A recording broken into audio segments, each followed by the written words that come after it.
लागल्या, गुंडांशी दोन हात करावे लागले, दंगलीमध्ये भाग घ्यावा लागला आणि या सगळ्या गोष्टी त्या काळात झालेल्या. आणि तेव्हाच कोणी विचार केला होता की असं या ठिकाणी येऊन बसायला भेटेल.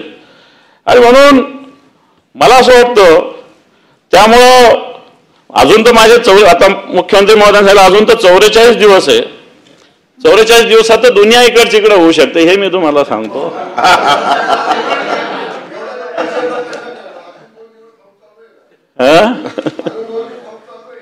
आता ते मुख्यमंत्री महोदयांनी सांगितलं आज घ्या म्हणून. पण मला असं वाटतं त्याच्यामुळं लोकप्रतिनिधी असणं हे जरी महत्वाचं असलं तरी मला असं वाटतं जनतेचं काम असेल, इतर कार्यापासून समाज हा एक मोठा आहे, बाहेरचं जग हे फार मोठं आहे. तर मला असं वाटत नाही की मला या फार विषयाची चिंता आहे, कारण सातत्यानं एवढ्या दिवस संघटनेत काम करत असताना मी तसा संघटनात्मक पिंड असणारा एक कार्यकर्ता, एक शिवसैनिक आहे. आणि म्हणून मला मागच्या काळामध्ये निश्चित वेदना झाल्या, ज्या ज्या गोष्टी झाल्या त्याच्यामुळे वेदना झाल्या. वेदना होत असताना मला एक उदाहरण माझ्या आईचं आठवतं की लहानपणी एकदा मला एक जणांनी मारलं होतं विट्टी दांडू खेळत असताना. फडणवीस साहेब, एक जणांनी मला मारलं आणि मी रडत घरी गेलो. आताची आई असती आशीजी तर तिनं त्याला मलमपट्टी लावली असती, माझ्या आईनं मला आणखी मारलं. मी म्हटलं का मारते, म्हणे तू मार खाऊन घरी कसा आला.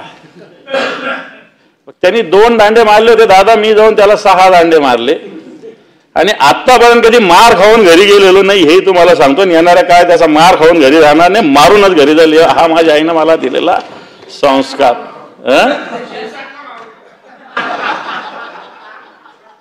ते शिंदे साहेब बघतील.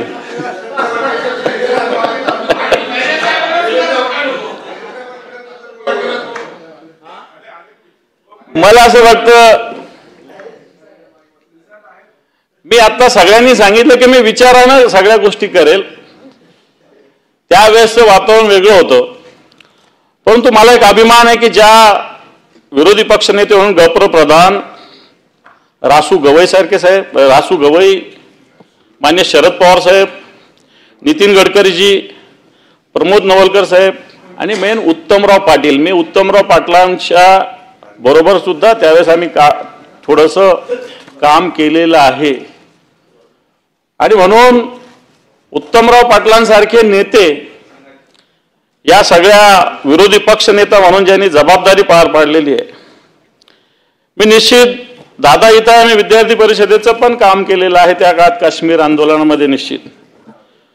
आणि याच्यात सगळ्यात महत्वाचं, जसं सभागृहामध्ये सगळे लोक वेगवेगळ्या पद्धतीनं बोलताय, मागच्या काळात जी निवडणूक झाली, या निवडणुकीत मी शिवसेना भारतीय जनता पार्टीचा उमेदवार होतो. आणि मला असं वाटतं तोही किस्सा सांगायला काही हरकत नाही. ही निवडणूक असताना 2-3 महिन्यापूर्वी एकदा उद्धवजी ठाकरे साहेबांचा फोन आला आणि ती इलेक्शन कधी अंबादास असं त्यांनी विचारपूस केली. असंच कुठेतरी ग्रामीण भागात दौऱ्यावर मी होतो. मी म्हटलं साहेब 2-3 महिन्यांना आहे. साहेबांनी मला विचारलं, मला वाटतं मिलिंद नार्वेकर पण इथं असतील, त्यांच्या फोनवरून फोन आला होता. नाही आहे. आणि ती इलेक्शन तू लढतो का अशा प्रकारचा प्रश्न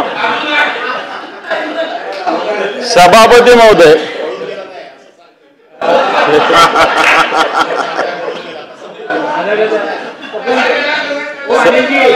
सभापती महोदय, तर माननीय उद्धवजी ठाकरे साहेबांनी मला प्रश्न विचारला होता की इलेक्शन अंबादास तू लढतो का. तर मी म्हटलं नाही, मी नाही लढत इलेक्शन.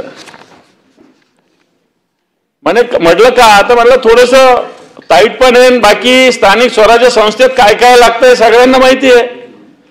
बाकीच्या निवडणुका सोप्या असतात, पण स्थानिक स्वराज्य संस्थेच्या निवडणुकात काय काय लागतं हे सगळ्यांना माहिती आहे. साहेब मी काय हे करू शकत नाही. मग आपल्याला दुसरे आहेत का. मी 2-3 लोक घेऊन गेलो सभापती महोदय साहेबांकडे, त्यांना उमेदवार करा म्हणून. असे 2-3 लोक साहेबांकडे गेलो. साहेबांनी सगळ्यांच्या मुलाखती घेतल्या. सुभाष देसाई साहेब होते, सगळ्यांच्या मुलाखती घेतल्या इच्छुकांच्या. आणि मी सुद्धा दुसऱ्यांचे नाव सुचवले. आम्ही सगळे गेलो आणि घंटाभरांनी साहेबांनी सुभाष देसाई साहेबांना फोन करायला लावला, वापस बोलवलं आणि मला सुभाष देसाई साहेबांनी सांगितलं की तुला निवडणूक लढायची. मी उमेदवारी दुसऱ्यांना देण्यासाठी साहेबांकडे घेऊन